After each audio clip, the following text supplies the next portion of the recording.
We are good to go here. All right, we're going to start off with Michael Grady with the Yes Network. Kyrie, you guys have put in a lot of time and work in, and to finally step on that court in a game situation, first event in a long journey.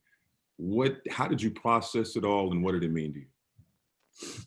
Oh man, well it was exciting just to get started, just because it's just been long awaited. We've been putting this thing together for past year, ups and downs, and I think it's only fair to admit that when we committed here, we didn't know what we were getting ourselves into. First time we came here. Now that we have everybody, a full collective group, and I'm just excited just to continue to grow and build. It's not just me. I'm grateful that I get to share the floor with just so many other great players. Good players with high IQs, and it's just so so different here. I love it. Tom Dowd, BrooklynNets.com. Hey, Kyrie, opening up last night, you got Spencer, you got Kevin out there. So three guys really highly capable of operating as a lead guard. How is the fit and the flow between you guys? And how dangerous does it make you to have those three creators out there, even if it's Karras instead of Spencer? Can you repeat that one more time? I'm sorry. I was just saying, you got like three guys highly capable of operating that lead guard role with yourself and Kevin and Spencer out there last night. How is the fit and the flow between the three of you, and how dangerous does that make you guys, even if it's Karras out there instead of Spencer sometimes? Well, no, I mean, what kind of dangerous do you think it makes us? I think I could ask you the same question. Just being able to have so many guys that could play off the ball with the basketball, and our offense is predicated on guys just being efficient in space.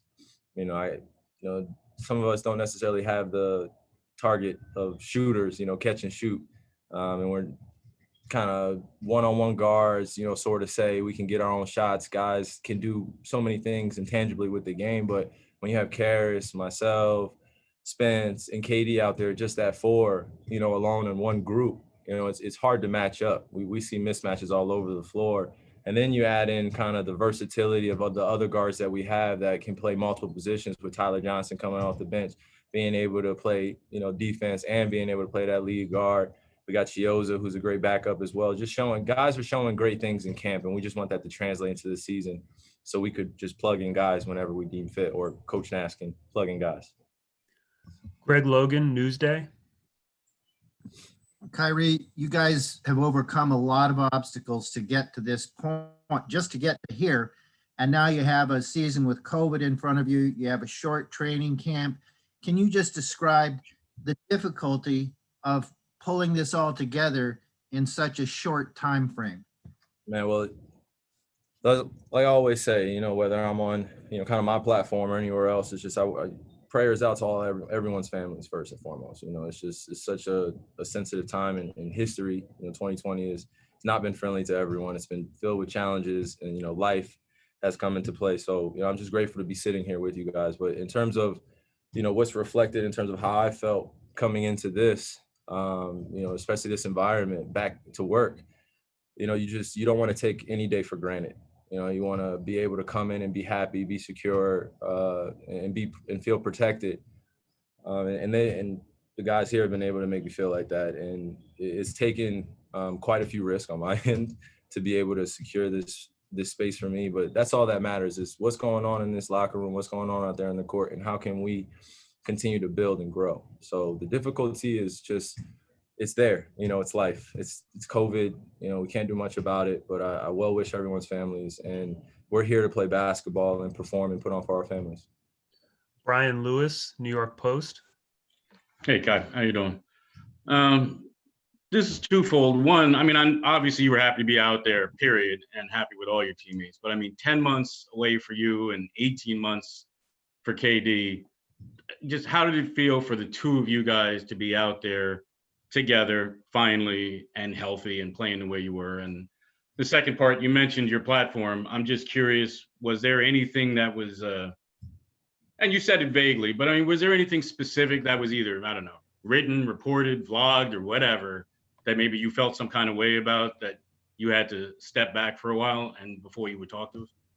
Well, like I said, the focus is on what's going on in the task here, my job. And I wanted to make sure that that was clear. There are no distractions, nothing about dispelling anything, nothing about going back and forth, nothing about calling out one person or another, not even to refer to you guys as pawns, you know what I mean, or media. It's just really how I felt about the mistreatment of certain artists when we get to a certain platform, of when we make decisions within our lives, to have full control and ownership.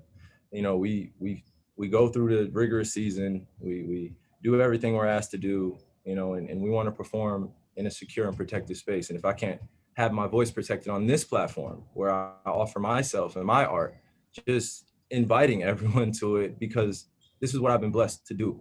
You know, I didn't make it from the best circumstances. I made it because my family had a foundation and taught me the right things of how to live a principle-led life. So having that in basketball and my art, you know, it's just finding a balance, you know, and that's all. So to answer your first question, can you ask that one again? Well, I was saying, obviously, you're happy to be out there with all your teams. Oh yeah, absolutely. But 10 No. months for you, 18 months KD, the two of you were together playing the way you did. Well, it's not the first time I've had a significant injury. You know, I've been out a long period of time. So I've had to build myself back up quite a few times in my career, you know, getting hit down in the 2015 finals with my fractured kneecap, and then, you know, just having minor injuries and couldn't really avoid the injury bug, just being able to play a high level for a consistent amount of time. And, you know, it's very disappointing. You know, having disappointing seasons the last few years hasn't necessarily been the best reflection that I wanted to put out, but you know, it's a different show, it's a different stage, and it's a new beginning in terms of what we're building and moving forward with the pieces we have here. And that includes 7-Eleven, so get to know us. Alex Schiffer, The Athletic. Hey, Kyrie, I got a two-parter for you. Obviously, you had surgery in February. I guess at what point this year did your shoulder start to feel back to normal and you felt like you could do everything you usually do? And then just what have your impressions been of Steve as a coach?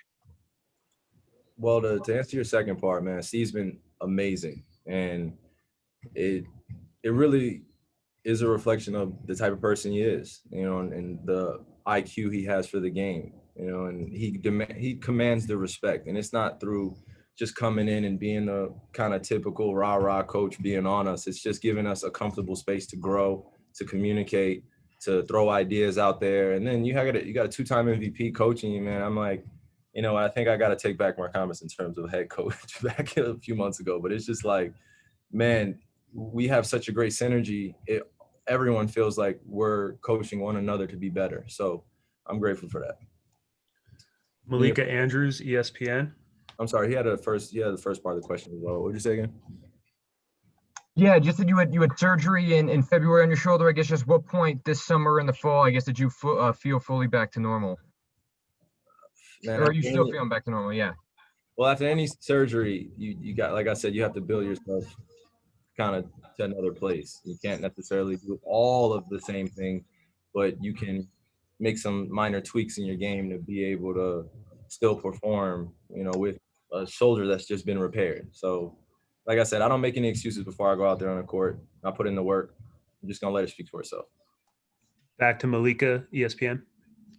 Hi, Kyrie. First, I was wondering if yesterday I noticed that everyone was introduced as from their college and you were introduced as from New Jersey. Was that something that you wanted as you're kind of getting started in your Nets career? Well, I'm glad you caught that, Malika. It was just right before the game. I just wanted to kind of hear it out, West Orange, New Jersey, to hear it. And I was grateful that our announcer, he's the same announcer that was with us in Cleveland. So we have a great rapport. And I just wanted to be a great representative of my state, you know, but I think it'll flip back and forth. I'm grateful to represent Duke as well, Duke University, you know. So. And then quickly, just secondly, I know you've talked about being able to play with Kevin and being coached by Steve, but Mike D'Antoni has also joined this team, and Steve told us that he's going to be in charge of the offense, and oftentimes that's where you shine. What's it been like working with him? It's been incredible. I'm grateful. Like I said, I'm going to keep saying this grateful word, but I really want to make that standard is that coming in with D'Antoni, with Amari Stoudemire, you know, with Royale Ivy, with our collection of coaches, Jordan Ottman, you know, I want to mention all the coaches. They as a group have been able to guide us to come together as men in the locker room and then be able to communicate with them. And then we mesh well together. And with Mike D'Antoni in the locker room talking about offense. I mean, come on now. Like, he's led the league with 3-point attempts the last few years with his teams and his offensive style. And give him credit for what he did in terms of helping James grow in Houston and that Houston Rockets team over the last few years, taking them to the Western Conference Finals and just very competitive. And now we get his brains and IQ over here. I mean, it just makes our group a lot stronger. Christian Winfield, New York Daily News. Hey, what's going on, Kyrie? You know, in terms of championship experience, there's you and there's KD. But when you look across the rest of the roster, there's not really that much. What exactly do you hope to, I guess, maybe teach or instill in this team, maybe earlier in the life cycle that maybe it took you longer to learn along the path in terms of what it takes to win over the long haul of a championship season? Well, I think that's a great question, and I appreciate that. It really, you can't make up experience. You can't make up time, you know, you can't make up trying to get this whole thing as a championship, you know, collective train right away. And as much as I would like to put aspirations, expectations on us, like, hey, if we get to this point, we're going to be a championship team, and we know, you know, it's just not true. We got to continue to make progress every single day and craft, you know, and that's just doing little things every single day in terms of when you get to that level, which is ultimately the NBA Finals, which is the biggest goal for us, to compete on that level. And we know the monsters that are getting together and all in all these different teams, which I'm excited for. You know, the league is just going to be that much more exciting. And you know, as a competitor, you want to build your team the best without anything mattering when it comes down to putting that ball in the hoop, game 1 through 7 in the final. So this is the beginning of the journey. We use every day to get better. Otis Livingston, CBS New York. Hey, Kyrie, you seem like a guy that's really into the progress and the process of building a team. How cool is it now, not only in practice where a lot of the work gets done, but also now seeing going up against other players? And also, you talked about the monsters that are getting built coming together. What were your thoughts when there was a rumor about James Harden being interested in coming to Brooklyn? Did you even listen to that? Did it even bother you? Does it even care? No, well, I appreciate your question, Mr. Livingston. It's great to see you as well. That part of our business is going to be what it is. You know, there's no control that we have as players to, you know, at least manage what's being said in terms of rumors mills and what's being reported. So, you know, just leave it at that. And, you know, James is a great player and we wish him well. And I just want him to be happy, be secure in who he is as a man first. And then as a basketball player, you know, whatever happens between those conversations between them. But with us, we're focused on us. You know, I play with so many great players in this league and we all want to play with one another. And, you know, now we just got to focus on zeroing on what's out here on our floor.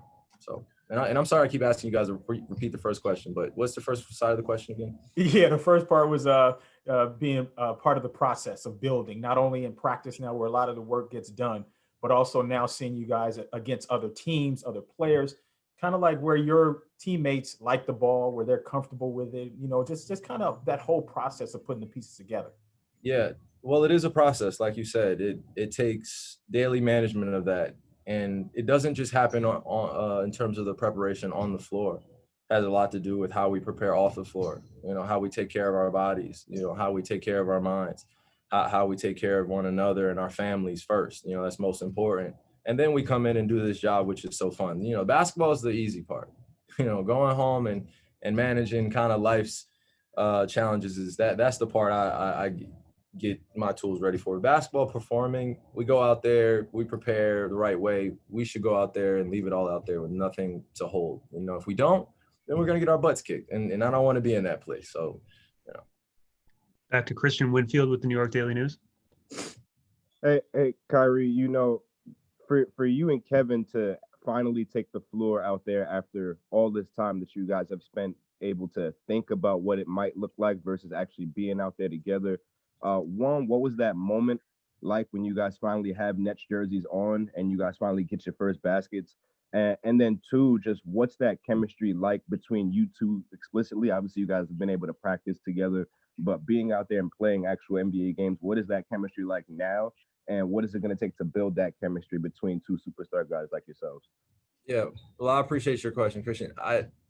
To be honest with you, I don't want to take away from, what makes me and Kay special, because I really want to implement, this group is what makes us even more special. And they follow, I don't even say follow, they're alongside of us for this journey to aid us in our goals. And yeah, me and Kay, we have a great relationship, as you can see on Sitting with Kai that I did on my platform. We have a great relationship, but our synergy carries over to everyone else. And we allow each other to teach, to learn, just do it every single day. And when I first, became close with Kev, it was just built on that. First it was just talking about our circumstances that we grew up, our journeys, and then it transferred into our activities that we wanted to be a part of outside, whether it be business, whether it be playing together. And we were like, man, this thing can happen. And we had to wait, maybe a year and a half, and then it came to fruition. And now you guys get to see a product that has been worked on for the last few months. So we do things to just continue to be closer as brothers, but as well as keep everyone else engaged with us, because our greatness is even better together than just alone, which is why we're together. Last question for Kai, Michael Grady with the Yes Network. Kyrie, you talked about the importance of the work you put in when nobody's looking. How important were those workouts in Los Angeles? Well, I mean, everyone knows about the workouts in Los Angeles. So, I think I even caught Shams try to sneak into one of our workouts, so it was pretty funny while we were out there getting some work in. And we had so many other professionals come in and play with us, other great, ballers that were testing their skills against us. And when you're the best of the best, you want that. You want to see who's out there in the summertime, who's working on their games, what kind of cues can you get for the regular season, just to be able to lock in and hold those things. And, I got a little bit of move on that one in that pickup game on him. And so keep it in and just see what worked out there. We had different guys out there, myself, Spence, Karis, DJ, Tori, and Kay, and everyone else was staying home for COVID, but we had a pretty core group.